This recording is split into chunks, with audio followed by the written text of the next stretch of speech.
ভাবুন তো, আপনি টিকটক স্ক্রল করছেন, হঠাৎ দেখলেন এক মেয়ে রিল বানাচ্ছে, স্টাইলিশ ড্রেস, মেকআপ, একদম কনফিডেন্ট উপস্থিতি।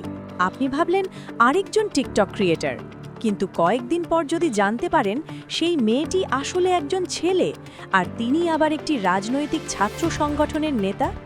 ঠিক এমন ঘটনাই ঘটেছে ব্রাহ্মণবাড়িয়ার কসবা উপজেলায়। এই আলোচনার কেন্দ্রবিন্দুতে এখন রেদোয়ান ইসলাম। তিনি সৈয়দাবাদ আদর্শ মহাবিদ্যালয় শাখার ছাত্রদলের সাংস্কৃতিক বিষয়ক সম্পাদক ছিলেন। সামাজিক মাধ্যমে তিনি রিহি নামে একটি পেজ চালাতেন। সেখানে নিয়মিত নারী সাজে ভিডিও, ছবি আর রিলস পোস্ট করতেন।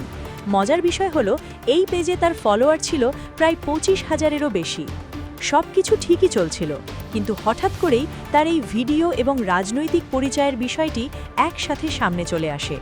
তারপরই শুরু হয় তুমুল আলোচনা আর সমালোচনা। অনেকে দাবি করেন রেদোয়ান নাকি ট্রান্সজেন্ডার, আবার কেউ বলেন তিনি নাকি জেন্ডার সংক্রান্ত তথ্য গোপন করেছেন। এই বিতর্কের মাঝেই তাকে সংগঠন থেকে বহিষ্কার করা হয়। তবে রেদোয়ান ইসলাম নিজের বক্তব্যে ভিন্ন কথা বলেছেন। তিনি দাবি করেছেন তিনি ট্রান্সজেন্ডার নন, বরং একজন সাধারণ ছেলে। তার মতে, নারী সেজে যে ভিডিওগুলো বানাতেন সেগুলো ছিল শুধুই বিনোদনের জন্য। মানুষকে হাসানোর জন্যই তিনি এমন কন্টেন্ট তৈরি করতেন। এমনকি এই বিতর্কের পর তিনি প্রকাশ্যে ক্ষমাও চেয়েছেন। তিনি বলেছেন তার ভিডিও দেখে যদি কেউ কষ্ট পেয়ে থাকেন তাহলে তিনি দুঃখিত। এরপর তিনি তার টিকটক এবং ইনস্টাগ্রাম আইডিও ডিঅ্যাক্টিভেট করেছেন, সাথে সব ভিডিও সরিয়ে ফেলেছেন।